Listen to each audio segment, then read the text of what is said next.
স্থানীয় গণমাধ্যম বলছে, সার্বিক পরিস্থিতিতে বাংলাদেশের কাছ থেকে ইলিশ মাছ পাওয়ার বিষয়ে আপাতত আর আশার আলো দেখছেন না ভারতের পশ্চিমবঙ্গের হাওড়া পাইকারি মাছ বাজারের ব্যবসায়ীরা। প্রতি বছর দুর্গাপূজার আগে সেপ্টেম্বরের মাঝামাঝি সময়ে বাংলাদেশ সরকার 1 মাসের জন্য 5,000 মেট্রিক টন ইলিশ রপ্তানির অনুমতি দিত। মাছ ব্যবসায়ীদের ভাষ্য, মাসে গড়ে 1,000 থেকে 1,200 মেট্রিক টন ইলিশ আমদানি করতে পারতেন তারা। খাতা কলমে পূজার উপহার হিসেবে ধরা হতো তা। এদিকে ভারতের ফিশ ইম্পোর্টার্স অ্যাসোসিয়েশন ইলিশ নিয়ে সম্প্রতি বাংলাদেশ সরকারের পররাষ্ট্র উপদেষ্টা তৌহিদ হাসানের কাছে আবেদন করেছে। গত 9 সেপ্টেম্বর এই চিঠি লেখা হলেও এখনো পর্যন্ত কোনো উত্তর না পাওয়ার কথা জানিয়েছে সংগঠনটি।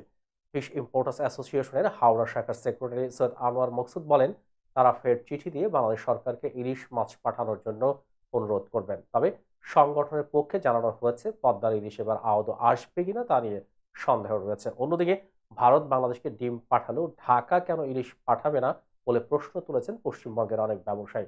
উল্লেখ্য, যশোরের বেনাপোল স্থলবন্দরতে গেল সোমবার ভারত থেকে 2,31,000 মুরগির ডিম আমদানি করা হয়েছে। আগামী 2 মাসের মধ্যে বন্দর দিয়ে আরো 47 লাখ ডিম আমদানি করা হবে বলে জানা গেছে।